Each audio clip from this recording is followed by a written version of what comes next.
তোমার রব কি বলে জানো? তুমি যাকে আমার চাইতে বেশি ভালোবাসবে, আমি তাকেই তোমার কাছ থেকে দূরে নিয়ে যাব আর তোমাকে বড্ড একা করে রাখবো। তিনি আরো বলেন, কখনো ভুলবে না যে তাকে ছাড়া আমি বাঁচবো না, কিন্তু আমি তোমাকে তাকে ছাড়াই বাঁচাবো।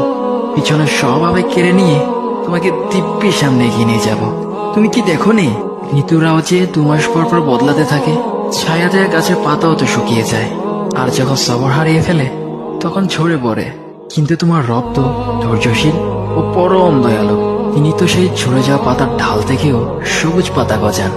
তুমি কি দেখছো না তোমার স্রষ্টার এই নিদর্শন? যে মানুষটাকে তুমি নিজের জীবনের চাইতেও বেশি ভালোবাসতে, সেই মানুষটাও একদিন অচেনা হয়ে যায়, তোমার মন ভেঙে যায়, এমনকি বন্ধু শত্রুতে পরিণত হয়, আর খানিক সময় পর শত্রু বন্ধুতে পরিণত হয়। যে মানুষটাকে তুমি নিজের জীবনের অংশ ভাবতে, সে মানুষটাও প্রতারণা করে। বুঝি না, এত কিছু হওয়ার পরেও তুমি তোমার রবকে বাদ দিয়ে সেই মানুষগুলোর উপরই ভরসা করো, যারা তোমাকে প্রতিনিয়ত কষ্ট দিয়েছে।